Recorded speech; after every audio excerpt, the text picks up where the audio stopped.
감사합니다. 우리가 잘나고 열심히 하고 공로가 있어서 아니라 구원은 하나님께서 그저 주시는 선물이라 하셨습니다. 우리에게 최고 좋은 복된 선물 주셔서 하나님을 아바 아버지라 부르며 하나님을 경배하며 또 복음을 전하는 일에 주의 교회를 세우는 일에 쓰임받게 하심을 감사합니다. 이 시간도 주의 약속대로 우리와 함께 하시며 감화감동하시며 깨닫게 하시며 믿음을 주실 것을 믿습니다. 우리의 마음을 열어주시고 들을 수 있는 귀가 되게 하시며 또 쓸모없고 가장 못난 종에게 하나님의 영광스러운 복음 전하는 직분 주셔서 감사합니다. 감화하셔서 도구로 사용되며 아버지의 뜻이 증거되며 하나님 아버지 홀로 영광받아 주시옵소서. 예수님의 이름으로 기도합니다. 아멘. 지금 우리가 성경을 바울 공동체, 바울 전도팀이 제2차 전도 여행하는 중에 있습니다. 소아시아에서, 특히 아시아의 수도가 에베소라고 그랬죠. 많은 사람이 있는 데 가서 복음을 전하려고 하는데 하나님의 성령이 막았어요. 예수영이 막았어요. 그런 중에 유럽이라는 마케도니아에서 손짓하면서 우리를 와서 도우라. 그래서 바울이 하나님의 성령의 역사인 줄 알고 좀 유럽으로 건너갑니다. 드로아는 지금 터키 있는 지역이죠. 해변입니다. 해변. 2차 전도여행이 안디옥에서 더베 루스트라에서 이번에 산 쪽으로 높이 올라갔어요. 갔다가 이제 내려와서 드로아에 있는데 드로아에서 약 80km 되는데 배를 타고 사모드라게라고 조그마한 성입니다. 거기서 북쪽, 서북쪽으로 가면 그 섬에서 아마 1박을 했는 것 같아요. 이 사모드라게라는 섬은 조그마한 섬이지만 높은 약 1500m쯤 되는 높은 산이 있어서 항해하는 선박들이 그걸 표적으로 삼고 항해를 한다고 그럽니다. 거기서 다시 서북쪽으로 한 110km 가면은 네아폴리라는 지역이 있습니다. 이 네아폴리는 새로운 도시라는 뜻입니다. 지금은 카발라라는 지역인데 저는 안 가봤어요. 네아폴리는 가봤어요. 그게 카발라인지는 모르겠어요. 그때 자세히 보고 올 걸 그랬어요. 제가 몇 번을 간 적이 있는데 여러분 여행할 때 아무 데나 가지 마시고 좀 모았다가 이런 데 여행하면 성경 읽기에 굉장히 좋고 또 에집트나 이스라엘도 우리가 성지를 갔다 오면 하나님 말씀 이해하는데 굉장히 도움이 많이 되고 은혜가 됩니다. 이래서 이 네아폴리라는 지역 여기에서 가서 약 한 15km 위쪽으로 가면은 이 빌립보라는 지역이 있습니다. 그런데 이 드로아에서 이틀을 건너서 네아폴리로 왔는데 이게 기독교 역사에 굉장히 중요한 역사적 사건이 됩니다. 복음이 아시아에서 유럽으로 처음 상륙하는 역사가 있게 되죠. 갈 때는 한 이틀 걸렸는데 다시 되돌아올 때는 이게 한 5일쯤 걸렸다고 성경은 말합니다. 사도행전 20장 6절 말씀에 우리는 무교절 후에 빌립보에서 배로 떠나 닷새 만에 드로아에 있는 그들에게 가서 이래를 머무니라. 여기 보니까 직행하여라는 단어도 나오죠. 우리가 드로아에서 배로 떠나 사모드라게로 직행하여란 말은 순항했다.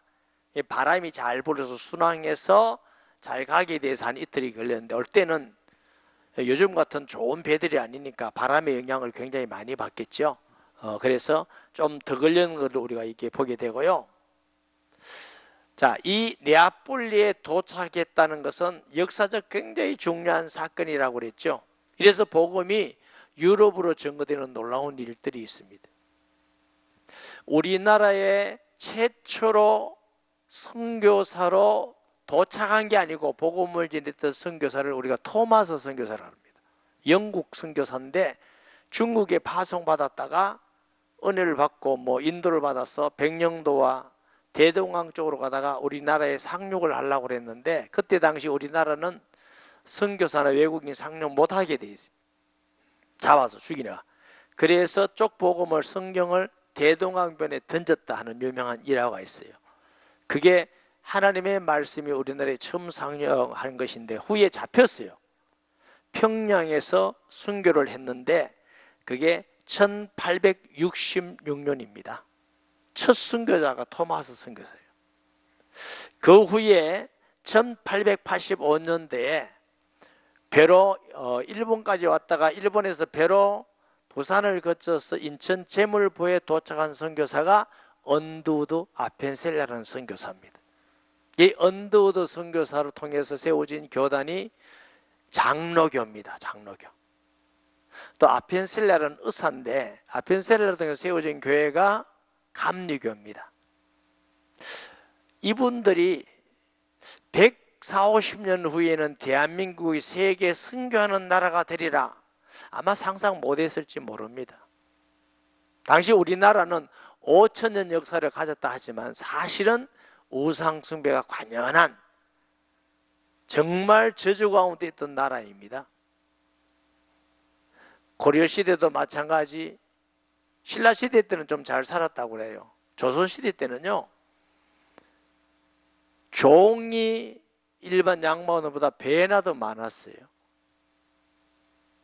돈이 없으면 종이 되고 팔려가면 종이 되고 또 남자들이 외도에서 나으면 또 종이 되고 종은 사람의 대접을 전혀 못 받았습니다. 이런 나라에 선교사님들이 발을 디디고 죽고 고생을 하고 힘들고 어려운 상황 속에서도 많이 죽었습니다. 이 조선이라는 나라에 하나님의 말씀을 전하기 위해서 아주 엘리트 젊은 사람들이 와서 희생을 많이 합니다. 그 희생과 핏값으로 우리나라가 이렇게 잘 살고 복음 전하는 나라가 되고 우리도 예배 드리게 된 줄 믿으시기 바랍니다. 우리도 선교하지요. 여러분, 미얀마에 선교하는데 말 괜히 했다 이렇게 나가면 안 되거든요. 우리 교회와 여러분의 기도와 헌신을 통해서 미얀마에 굉장히 중요한 역할을 하고 있는 게 우리 교회입니다. 또 캄보디아에서는 그 선교사님이 얼마나 열심히 하는지 한 번도 예수의 보복을 듣지 못한 사람이 너무 많아요. 그러니까 이분은 가기만 하면 여기 갔다가 저기 갔다가 굉장히 바빠요. 왜? 한 번이라도 예수님 복음을 전하고 싶다 이거야. 여러분, 그들이 편안하게 사는 게 아닙니다. 그렇게 수고와 헌신을 통해서 발걸음을 옮겨가면서 예수님 전하는 사람들이 있기 때문에 구원받고 교회가 세워지고 하나님의 복음이 증거되는 줄 믿습니다. 그러니까 우리는 복음의 빚진 자입니다. 우리나라도 지난주에 얘기했지만 우리 힘으로 독립된 게 아닙니다. 하나님의 은혜로, 위기에도 하나님의 은혜로 우리나라가 지켜져서 세계 복음 전한 나라가 된 줄 믿으시기 바랍니다. 그럼 우리도 복음의 빚을 갚는 사람이 돼. 할렐루야. 오래전에 제가 아프리카 케냐에 선교를 간 적이 있습니다. 미국, 그다음 외에도 세계 여러 나라의 선교사님들이 함께 모여서 대화하고 한 15명 정도 됐는지 모르겠어요. 중에 제 배 미국에서 온 정 목사님이라고 하는 분이 계셨어요. 그 부인도 또 목사님이 정 목사님, 부부가 정 목사님. 그때 제가 얼마나 무식했냐면 깜짝 놀랐어요. 목사님, 그럼 성이 같습니까? 이랬더니 웃으면서 미국에는 아내가 성이 없습니다. 남편 성을 따릅니다. 그래서 막 웃으면서 제가 정이니까 아내도 미세 정이라고 그래서 얼마나 창피하든지. 그런데 그분이요, 우리나라의 아펜셀라 선교사를 파수한 교회에 지금 목회하고 있대. 제가 우리 설교할 때 몇 번 했어요. 너무 감동되고 은혜되는 거 있죠. 그때 성도가 몇 명이나 됐습니까? 약 한 300명 성도. 그 300명이 기도하고 헌금하고 후원하고 해서 우리나라의 아펜셀라 선교사를 파송했다는 겁니다. 그 열매가 얼마나 놀랍고 어마어마한지. 지금은 몇 명이나 모입니까? 지금도 한 300명 모입니다. 여러분, 우리가 그 돈으로 친교한다 그거 쓰고 뭐하고 다 써버리면 얼마 안 되지만, 복음 전하고 선교하기 위해서 기도하고 후원하고 헌신했더니 한 나라를 살리는 놀라운 일이 되었고, 세계 감리교 중에 가장 큰 교회가 우리나라에 있고, 장로교 중에 가장 큰 교회가 우리나라에 있습니다. 그들이 피 흘리고 고생하고 순교하고. 제가 미국 가보니까요, 그분들이 올 때도 미국은 벌써 수세식 변소 다 썼습니다. 샤워 다 하고요, 침대에 자고. 우리나라 정랑에 다니고 이랬어요. 샤워도 못하고. 말이 통합니까? 얼굴색이 같습니까? 문화가 같습니까? 얼마나 어렵고 힘들었겠어요. 딱 하나, 복음 때문에 그 희생을 했더니 놀라운 역사가 일어났습니다.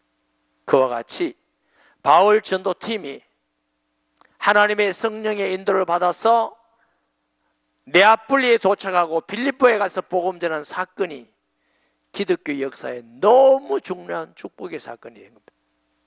우리가 그냥 예수 믿고 잘 살다가 천국 가는 것보다 정말 의미 있게 복음 전하고 선교하다가 하나님 나라에 가는 복 있는 사람이 되어야 되지 않겠습니까? 이 빌립보라는 지역은 알렉산더 대왕의 아버지 필립 2세가 그 이름을 따서 지은 도시입니다. 그리고 첫 성이라 말은 마케도니아에서 가장 큰 도시라는 말입니다. 금강이 있어가지고 경제적으로 혹은 군사적으로 굉장히 많이 발달된 도시였다는 겁니다. 여기에 두아데라는 성에 자주 장사하죠. 보세요. 거기 빌립보에 이르니 이는 마케도니아 지방의 첫 성이요 또 로마의 식민지라 이 성에서 수일을 유하다가, 이 전도자가 수일 동안 뭐 했겠어요? 기도했겠죠. 이 빌립보라는 지역은 유대인이 많이 없어요. 규례에 남자가 한 10명쯤 돼야 회당을 짓는답니다. 그렇지 않으면은 정결 예식 때문에 강가라든지 강둑이라든지 해변에 기도처를 마련해 놓은. 그런데 이 기도처는 지붕이 있는 게 아니고 그냥 모여서 기도하는 장소를 마련해서 기도한다고 그래요. 시편 137편 1절을 보면 바벨론의 포로로 되어 갔을 때도 이스라엘 사람들이 우리가 바벨론의 여러 강변에, 강이 하나죠, 여러 강변에 거기에 앉아 시온을 기억하며 울었도다. 이렇듯이 회당이 없으면 강 같은데 이 기도처가 만들어서 기도를 하고 유대인들이 그랬다는 겁니다. 그래서 이 마케도니아 지역은 남자들이 하나님 믿고 구약에 돌아오려면 할례를 받아야 되니까 여성 성도들이 많았다고 그럽니다. 그리고 그 지역 자체는 여성의 지위도 다른 지역보다는 특별하게 보호를 받는 지역이다. 그러니까 여자가 좀 자유로우니까 여자들이 하나님을 많이 믿는 거죠. 근데 복음은 못 들었지만 바울이 며칠 동안 기도하면서 하나님 어디로 갈까요 하고 인도받기 위해서 기도했겠지요. 가마 감동으로 강가에 갔더니 안식일에 우리가 기도할 곳이 있을까 하여 문 밖 강가에 나가 거기 앉아서 모인 여자들에게 말하니. 이게 강이라는 것은 뭐 낙동강 같이 큰 강이 아닙니다. 가보니까 2000년 전에도 그랬는지는 모르지만 지금은 그냥 이게 뛰면 뛸 수 있는 정도의 거리인데 도랑입니다. 근데 물은 많이 내려가더라고요. 여기에서 말씀을 전하는데 이게 말이 뭔지는지 모르잖아요. 바울은 가는 곳마다 예수님을 전하는 줄 믿으시기 바랍니다. 아마 자기 얘기도 했을 거예요. 자기 소개를 먼저 하고. 나는 유대인이고 바리새인입니다. 나 예수 믿지 않은 사람이고 예수 믿는 사람은 잡아가던 사람이고 핍박했고 난 참 악한 놈이고 나쁜 놈입니다. 그런데 다메섹으로 가는 중에 예수님을 만났습니다. 그리고 내가 예수님을 전했더니 예수님은 하나님 아들 그리스도가 살아계십니다. 이런 귀신 떠나가는 역사도 일어나고 병든 자도 치료되고 하나님이 정의를 주시고 나뿐만 아니라 사도들이 말씀 전할 때 안전병이도 일어나고 구원받는 역사가 일어났습니다. 이게 말씀을 전했는데 14절 두아디라시에 있는 자주 옥감 장사로서 하나님을 섬기는 루디아라는 여자가 말을 듣고 있을 때 주께서 그 마음을 열어 바울의 말을 따르게 하니, 이 들은 사람이 루디아만 아니에요. 여러 사람이 복음을 들었는데 하나님의 마음을 열어주시는 루디아가 그 말씀을 받아들이고 바울을 따르게 되었다고 말해요. 여러분, 복음을 우리만 들은 게 아니고 여러분 주위에도 많은 사람이 들었지만 하나님이 우리의 마음을 열어주셔서 깨닫고 듣고 구원받은 줄 믿으시기 바랍니다. 내가 머리가 좋고 이해심이 많아서 복음을 깨닫는 게 아닙니다. 에베소서 2장 8절에 보면 우리가 믿음으로 구원 얻나니 이것이 너희에게서 난 것이요 하나님의 선물이다. 아무도 자랑치 못하게 하기 위해서 선물로 주시다. 선물. 신학을 가면은 구원론이라는 게 있어요. 그게 반드시 성령론 안에서 구원론이 들어갑니다. 우리가 예수 믿으면 구원받는다 이러지만 이걸 자세히 설명을 드리면 구원의 서정이라고 그래요. 하나님이 첫째 우리를 구원하실 때는 하나님이 미리 아신다. 저놈은 지금 바울이라는 놈은 핍박하고 있지만 저놈은 반드시 예수 믿을 거야 하고 하나님이 아신다는 겁니다. 바울이 믿고 난 후에 내가 모세 있을 때부터 하나님이 나를 알아셨다. 여러분, 우리가 예수 믿기 전부터, 교회 다니기 전부터 하나님이 우리를 알고 계셨어요. 할렐루야. 그리고 미리 정하시고, 아니까 너 이놈은 예수 믿을 놈이야 예전 택정하시고, 그 다음 부르셔요. 전도자를 통해서, 나를 위해서 기도하는 사람을 통해서, 섬기는 사람을 통해서 누군가 나를 위해서 복음 전하기 위해서 기도하고 섬기고 헌신하고 했어요. 그때 부름을 받아서 오는 거예요. 말씀을 듣게 하는 거예요. 들을 때 하나님의 성령이 우리를 조명하신다고 그래요. 그러면 저 어둠이 밝아지잖아요. 그때 비로소 아하, 내가 죄인이구나.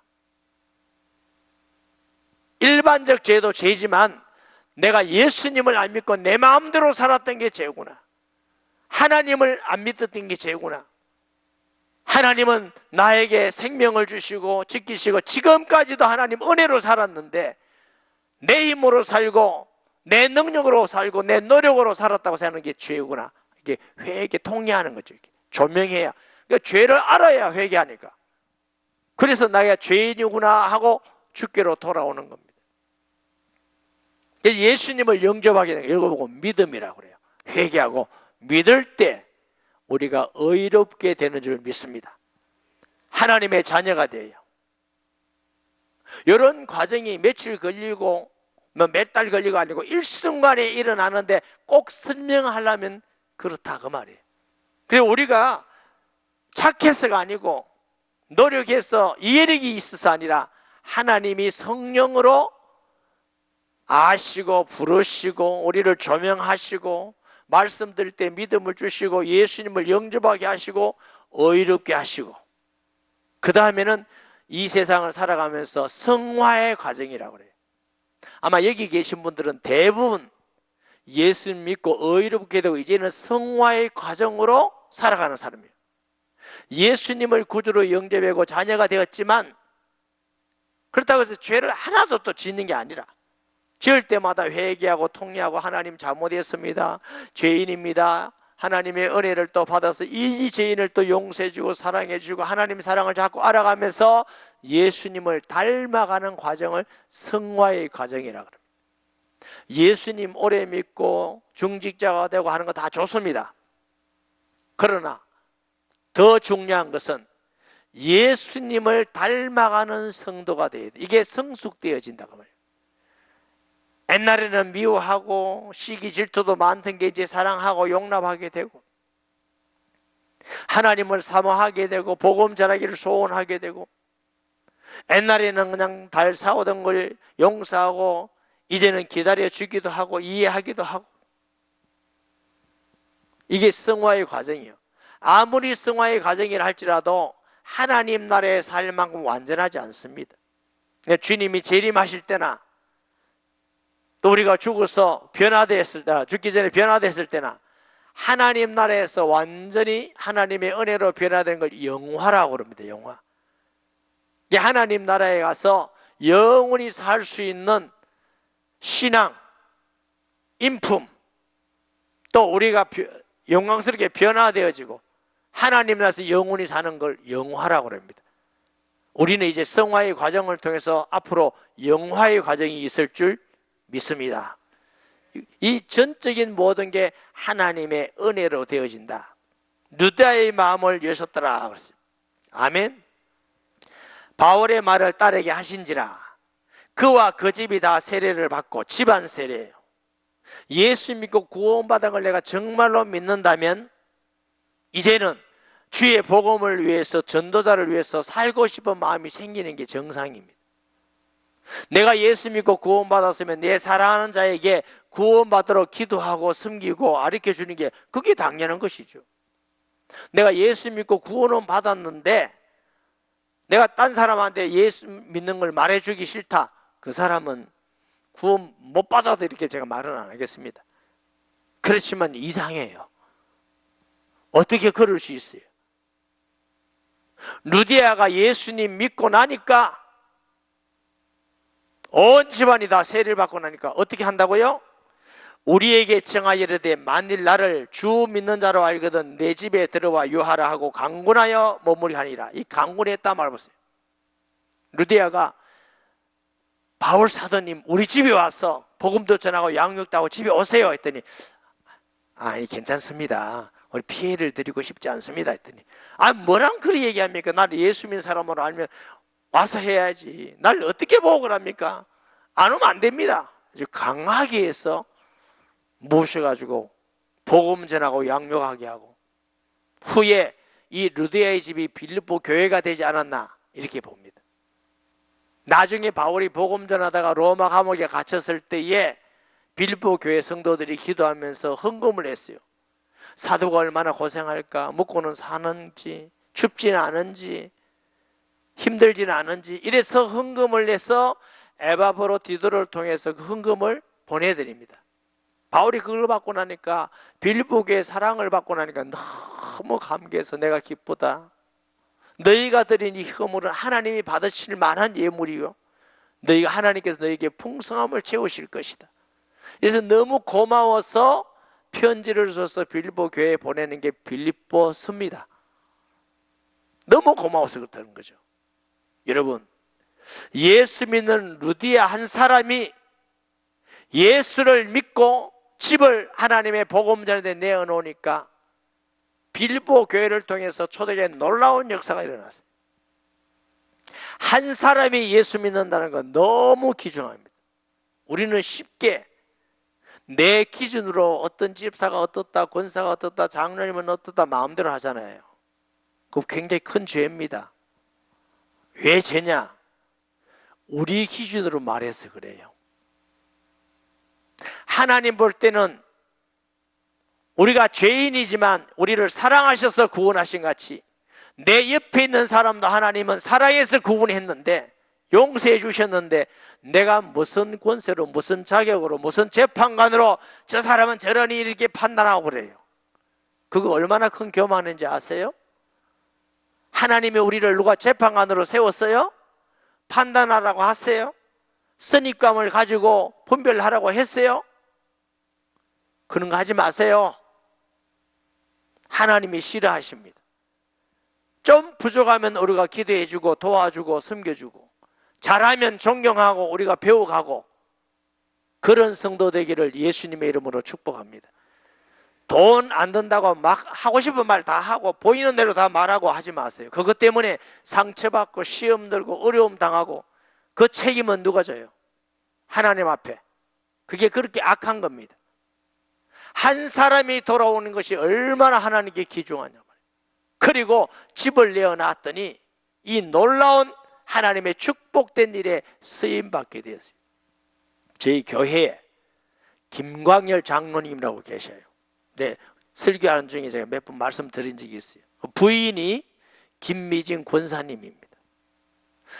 권사님 아버님이 돌아가셨을 때, 저희 교회가 부산에 있을 때 제가 장례식을 갔어요. 권사님은 그동안 저한테 아무 말도 안 했어요. 아버지 집사님이 돌아가신 후 목사님이 오셔서 집례를 하시는데, 그 아버지 집사님의 양력을 소개하면서 우리 울산교회가 이 집사님 집에서 예배를 시작해서 울산교회가 되었습니다, 이렇게 하는데 깜짝 놀랐어요. 울산교회가 울산에서는 굉장한 위치에 있습니다. 많은 사람을 전도하고 일꾼을 세우고 선교하고, 그게 우리 권사님 어릴 때 집에서 예배를 드렸는데 그게 울산교회가 됐다는 거라.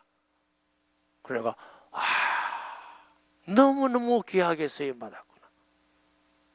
사랑하는 여러분, 우리 교회가 성장하는 것도 중요하지만 곳곳에 교회를 세워서 성장하게 한다면 더 큰 일이잖아요. 포항에 우리 지교회 세웠지, 서울 강남에 해서 독립시켰지, 구시가지에 또 교회 하나 세우고, 정산에 교회 하나 세우고, 앞으로 저 내송 신시까지 생긴다더만 제가 딱 눈치 보고 있습니다. 기도하고. 저 석산 그 외에 우리 교회 또 부목사님 출신들이 저 정산 저쪽에 또 두 군데 세웠어요. 우리 교회를 통해서 지금 세워지는데 우리 교회 빼고 4개나 돼요. 아무도 아멘 안 하시네. 곳곳에 우리 교회 하나만 있는 것보다 충성된 자들이 있으면 곳곳에 세워놓으면 그 사람, 그 교회들이 성장하면 양산 전체, 또 부산, 우리나라 세계 복음 전하는 일이 일어나야 되지 않겠어요? 영도에 가면 영도 1교회가 있어요. 제1교회. 영도 9교회까지 있습니다. 그 교회가 2교회, 3교회, 4교회 이렇게 했어요. 영도 제1교회 한 교회만 있었다면 여전히 그거밖에 없을 것인데, 그 교회가 자꾸 세워서 지금 영도에 세워진 교회들이 큰 교회 된 교회들이 많아요. 또 많은 일을 감당해요. 그래서 교회적으로도 곳곳에 교회를 세우고 세계 선교하는 것이 하나님이 가장 기뻐하는 쓰임받는 축복된 일뿐만 아니고, 우리나라 저 시골에 가면요 200호 되는데 교회 하나 있다니까요. 보통 아파트 요즘 25층까지 올라와요. 25층. 두 라인만 되면은 100호입니다. 100호. 한 동에 100호라니까. 두 동만 있으면 시골에 교회 있듯이. 그러면 그 비율로 따지면 시골에 교회 많아요, 도시가 많아요? 시골에 교회 많아요. 여러분 집이 루디아의 집과 같이 그 아파트의 세일교회가 되시기 바랍니다. 그럼 그 지역에 있는 사람들이 교회까지 못와도 예수 믿고 믿음이 생기고 하면 교회로 오게 되잖아요. 집을 하나님 앞에서 복음 전하고 양육한 집으로 내어놨더니 루디아가 이렇게 귀한 축복을 받았어요. 여러분, 가장 큰 축복은 하나님의 교회를 세우고 그 일에 쓰임받는 일입니다. 할렐루야. 주님 말씀을 보면서 루디아가 참 복을 받은 사람이다. 지금 우리 성도들이 지금 땅 사서 예배당을 짓고 너무너무 어렵죠. 그렇게 안 하더라도 여러분 집을 하나님 복음 전하는 집으로, 할렐루야. 그래서 저는 여러분들이 그런 마음을 가지고 있으면 이 생각도 했어요. 집을 정말 복음, 뭐 살지 마라 그 말 아니고 살면서, 요즘 애들 다 커가지고 나가면 뭐 부부가 사는 데도 있잖아요. 살면서 필요하면 가서 성경 공부도 하고 기도회도 하고 또 그 중심으로 복음도 전하고, 이런 사람이 있으면 온누리 교회 무슨 세일교회 교패를 붙이는 게 아니고 간판을 하나씩 붙여주고 싶어요. 아파트 온누리 교회 무슨 셀교회. 아멘. 목사님 무슨이 뭡니까? 반도 이 셀교회, 오남 셀교회, 정산 셀교회, 뭐 얼마든지 붙일 수 있지. 그것이 우리의 가정이 가장 복된 일이에요. 루디아가 한 사람 믿음 같지만, 한 가족이 믿음 같지만 복음의 전초기지가 됐는데, 여러분 아파트에, 여러분 집이 복음의 전초지게 되는 축복이 있기를 예수님의 이름으로 축원합니다. 직장도 마찬가지예요. 집만이 아니고 여러분 직장, 과거에 우리 교회가 포항지교에 있었다는 거 아는 사람이 있으세요? 많이 모일 때 7, 80명 모였어요. 어디에서 시작했냐? 직장에서 시작했어요. 제가 직장에서 오후 예배 드리고, 그거 제가 설교하고 또 오후 예배 드리러 오고 이랬어요. 제가 굉장히 부지런했습니다. 주일 오후 예배 마치고 비행기 타고 와서 서울 지교에 가서 제가 설교하고 성경 공부 가르치고, 그럼 교회가 세워지고. 사실 포항이라든가 서울이라든가 뭐 해운대는 돈 하나도 안 들고 교회가 세워진 거 아닙니까? 언제 우리가 거기서 뭐 돈 들은 적이 있어요? 일꾼이 세워지고 자기들이 헌금해서 건물 얻고 이래가 세워진 건데, 마음만 먹고 기도하면 우리의 집들이 루디아의 집과 같은 셀교회가 될 줄 믿습니다. 소원하시기를 바랍니다. 말씀 기억하면서 통성 기도하겠습니다. 하나님 아버지, 은혜와 사랑을 진실로 감사합니다. 이 시간 주의 영으로 충만하게 하여 주셔서 우리 모든 성도들이 루디아 같은 믿음을 주시고 루디아 같은 소원을 주셔서 집들이 셀교회로서 복음 전하는 교회가 되며 양산, 부산, 경남, 대한민국 전 세계에 일꾼을 세워서 교회를 세우며 하나님의 복음 전하다가 주의 나라에 갈 수 있는 저희들이 되게 하여 주옵소서. 예수님의 이름으로 기도합니다. 아멘.